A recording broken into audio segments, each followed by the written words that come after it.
और अब बड़ी खबर से शुरुआत करते हैं। दिल्ली में आज आपको बता दें, बीजेपी का राष्ट्रीय अधिवेशन शुरू हो रहा है। 2 दिनों का राष्ट्रीय अधिवेशन होगा। थोड़ी देर में प्रधानमंत्री मोदी पहुंचेंगे भारत मंडपम, यहीं पर हो रहा है राष्ट्रीय अधिवेशन।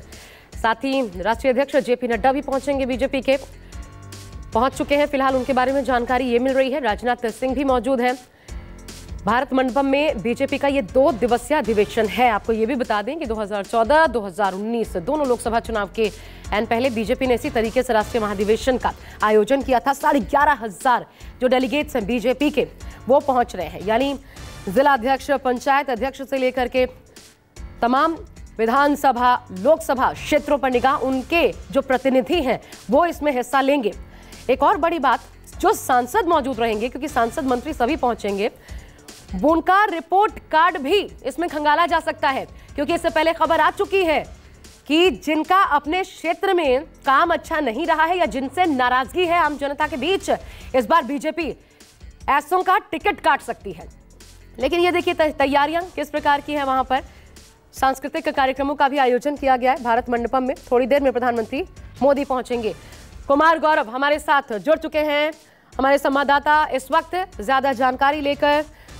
कुमार, कितनी बड़ी तैयारियां हैं, कितनी अपेक्षाएं हैं इन 2 दिनों के राष्ट्रीय अधिवेशन से? आज पहले दिन क्या कुछ होना है?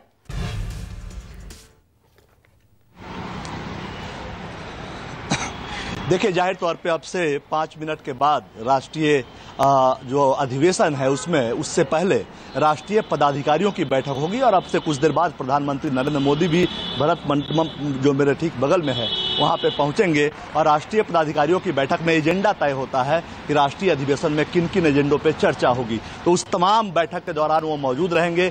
जेपी नड्डा का 11:30 के आसपास भाषण होगा और राष्ट्रीय पदाधिकारियों को 12:40 पर प्रधानमंत्री नरेंद्र मोदी संबोधित करेंगे।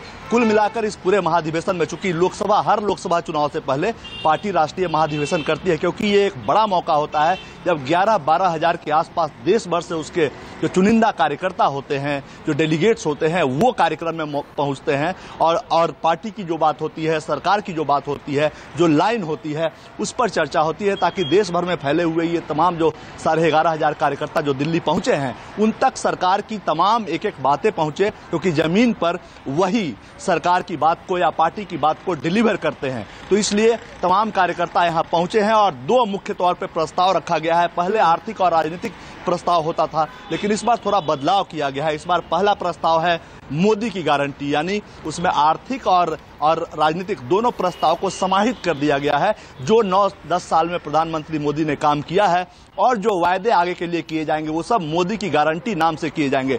दूसरा, जो सरकार जिसे अपनी सबसे बड़ी उपलब्धि मानती है, वो है राम मंदिर। तो दूसरा जो प्रस्ताव है वो राम मंदिर से जुड़ा हुआ होगा। एक प्रस्ताव जो मोदी की गारंटी का प्रस्ताव है वो आ जाएगा और कल दूसरे दिन, यानी राष्ट्रीय अधिवेशन के दूसरे दिन, राम मंदिर पर प्रस्ताव आएगा। आज ये जब राष्ट्रीय पदाधिकारियों की बैठक खत्म हो जाएगी 12:40 में प्रधानमंत्री के संबोधन के बाद, उसके बाद 3:30 बजे से औपचारिक एक तरह से शुरुआत होगा राष्ट्रीय अधिवेशन का। 3:30 बजे झंडोत्तोलन होगा, जो प्रधानमंत्री और राष्ट्रीय अध्यक्ष जेपी नड्डा करेंगे। उसके बाद लोकसभा चुनाव से जुड़ी हुई चीजों पे चर्चा होगी, पार्टी क्या कार्यक्रम चला रही है, किस लाइन को लेकर जाना है।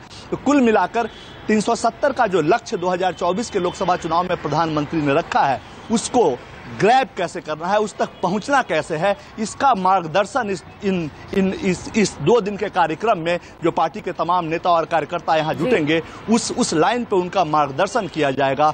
एनडीए के लिए 400 सीट, बीजेपी के लिए 370 प्लस। 1984 में 2 सीटों से शुरू हुई थी बीजेपी, आज 303 के आंकड़े तक है और इसको बढ़ाकर अब 370 सीट तक ले जाना है। प्रधानमंत्री ने इसका ऐलान किया है। वो तमाम चीजें यहाँ प्रदर्शनी भी लगाई गई, उसमें भी वो चीजें दिखाई गई है कि कैसे कैसे पार्टी बढ़ी है और मोदी की गारंटी कैसे 9 साल में आम जनता तक पहुंची है और जिससे करोड़ों लोग प्रभावित हुए हैं। फ्री खाद्यान्न योजना हो, इसके अलावा तमाम तरह की आयुष्मान योजना हो या गरीबी रेखा से लोगों को बाहर निकालने की योजना हो, वो तमाम चीजों पर विस्तार से जानकारी तमाम जो डेलीगेट्स यहाँ आए हैं उनको दी जाएगी। लेकिन ओवरऑल जो पूरा का पूरा जो लक्ष्य है मोटे तौर पे वो यही है कि कार्यकर्ताओं के अंदर लोकसभा चुनाव से पहले ऊर्जा का संचार हो, केंद्र सरकार की क्या महत्वपूर्ण उपलब्धियां हैं वो उनके दिमाग में, उनका जो कंसेप्ट है उसको लेकर बिल्कुल क्लियर किया जाए, ताकि जब वो क्षेत्र में जाए विपक्षी प्रधानमंत्री की सफलता पे, सरकार की सफलता पे सवाल उठाएं तो वो ठीक ढंग से जवाब दे सके और आम लोग जो वोटर होते हैं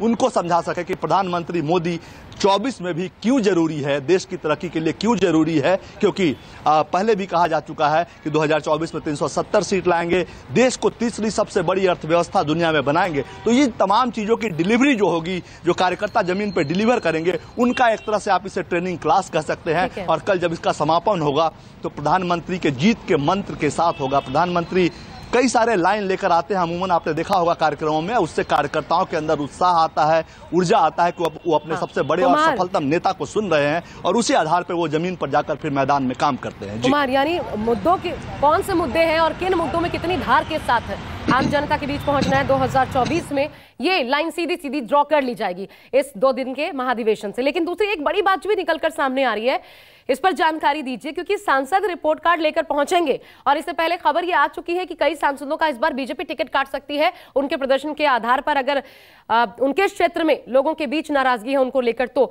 एनालिसिस का तरीका क्या होगा कुमार, और क्या इन्हीं 2 दिनों के भीतर ये हो जाना है? कौन कौन उसमें शामिल होंगे प्रमुखतः, इस पर क्या जानकारी? देखिए, मुख्य तौर पे सांसद का जो रिपोर्ट कार्ड होता है वो पार्टी अध्यक्ष के पास जमा होता है। जो पार्टी महासचिव होते हैं, जो जिन राज्यों के प्रभारी होते हैं, उनके पास वो चीजें जमा हो जाती है। हाँ, ये 2 दिन जो है वो एजेंडों को तय करने का है, लेकिन जैसा कि आपने कहा कि उम्मीदवारों का टिकट बीजेपी काट सकती है। देखिए, बिल्कुल इसमें कोई दो राय नहीं है। प्रधानमंत्री के बारे में एक कहावत मशहूर है, खासकर गुजरात में, कि गुजरात में भाजपा के सबसे ज्यादा पूर्व विधायक की संख्या है, सबसे ज्यादा पेंशनर है विधायक वहां पे। तो ये एक मजाक में बात कही जाती है, लेकिन हाँ, ये बात जरूर है कि 70 साल से ऊपर अगर आपकी उम्र है तो आपका टिकट कटने की पूरी संभावना है।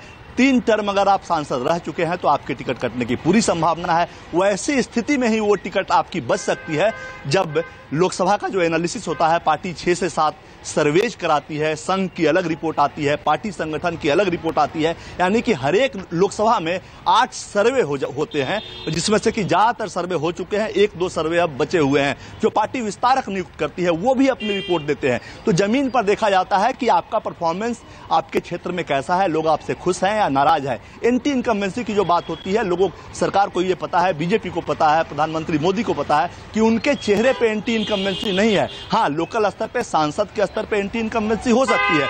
उस आधार पे फिर उसका पूरा जजमेंट किया जाता है और उसके आधार पे टिकट किसे देना है, नहीं देना है, ये तय होता है। ये बात तय है कि 40% से ज्यादा सांसद इस बार आपको लोकसभा में भाजपा के कोटे के नए दिखेंगे, इसमें कोई दो राय नहीं है। लेकिन हाँ, आज ये जो 2 दिवसीय अधिवेशन है, इसमें उन चीजों पे बहुत चर्चा नहीं होती है, क्योंकि वो पार्टी संगठन के अंदर एनालिसिस चलता रहता है और जब पार्टी जो महामंत्री होते हैं वो अपनी रिपोर्ट देते हैं, उन सब एनालिसिस को तैयार करके तमाम सर्वेज के आधार पे उसके बाद पार्टी की सीईसी बैठती है, वहां अंतिम फैसला होता है। लेकिन हाँ, ये बात तय है कि काफी साइंटिफिक तरीके से उम्मीदवार सिलेक्शन की तैयारी बीजेपी कर रही है, नए उम्मीदवारों को भी मौका मिलेगा। कुमार, अब दूसरी बड़ी बात पर आते हैं, क्योंकि जब ये 400 पार का नारा दे रहे हैं बीजेपी अपने लिए, 370, एनडीए 400 पार, तो जाहिर तौर पर उत्तर भारत की 245 सीटें, उसके लिए अलग एजेंडा होगा।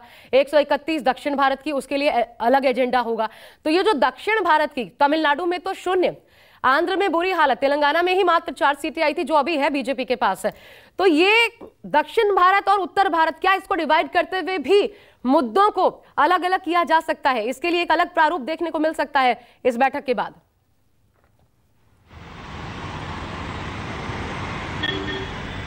देखिए, बिल्कुल इसमें कोई दो राय नहीं है, क्योंकि दक्षिण भारत बीजेपी की कमजोर कड़ी है। कर्नाटक से वो बाहर निकल चुके हैं और तेलंगाना में इस बार कांग्रेस की सरकार बनी है, तो कांग्रेस वहां पे ज्यादा एक तरह से बूस्ट की भूमिका में है। उनको जो विधानसभा चुनाव हुए थे उससे बूस्ट मिले हैं। बीजेपी बैकफुट पे है, इसमें कोई दो राय नहीं है। लेकिन हाँ, जहां तक सर्वेज की बात है, तमाम सर्वेज जो आते हैं उसमें बीजेपी ये दावा कर रही है कि दक्षिण में भले ही राज्यों में लोगों ने कांग्रेस को वोट दिया है या दूसरी जो रीजनल पार्टीज है उसको दिया है, लेकिन लोकसभा की जहां बात आती है तो मोदी के चेहरे पे लोगों को भरोसा है। और दक्षिण भारत के लिए बिल्कुल वहां राजनीतिक परिदृश्य भी अलग है, वहां के एजेंडे भी अलग हैं। आपने देखा होगा बार बार प्रधानमंत्री सिंगोल की बात करते हैं, जिसे लोकसभा में स्थापित किया गया। और खबर यह भी है कि प्रधानमंत्री हो सकता है कि वाराणसी के साथ साथ तमिलनाडु की भी किसी सीटों से लड़े। और इस बार पार्टी ने अभी हाल में जो राज्यसभा की सूची जारी की गई है उसमें से दक्षिण भारत के कई नेताओं को राज्यसभा नहीं दिया गया है। जो बड़े चेहरे हैं उनको मैदान में उतारकर कार्यकर्ताओं के अंदर एक जोश पैदा करने का प्रयास प्रयास बीजेपी दक्षिण भारत में करेगी कि उनके जो बड़े नेता हैं वो अगर प्रधानमंत्री लड़ते हैं तमिलनाडु से तो ये एक बड़ा मैसेज आया कि प्रधानमंत्री खुद दक्षिण की तरफ आए हैं। उनके जो तमाम केंद्रीय मंत्री हैं वो जो दक्षिण के हैं, जो राज्यसभा के कोटे से थे, वो चुनाव लड़ेंगे। तो इससे पार्टी को लगता है कि कार्यकर्ताओं में बूस्ट आएगा और जो मोदी पे भरोसा है जनता का वो दक्षिण भारत में भी इस बार देखने को मिलेगा ऐसी उम्मीद है। और इस आधार पे 370 सीटों का दावा बीजेपी करती नजर आ रही है। बिल्कुल, क्योंकि 400 पार अगर चाहिए तो दक्षिण भारत में बेहतर परफॉर्मेंस देखना वो हो पाए, इसकी पुरजोर कोशिश करनी होगी और वो तमाम तैयारियां इसमें देखने को मिलेंगी। शुक्रिया आपका।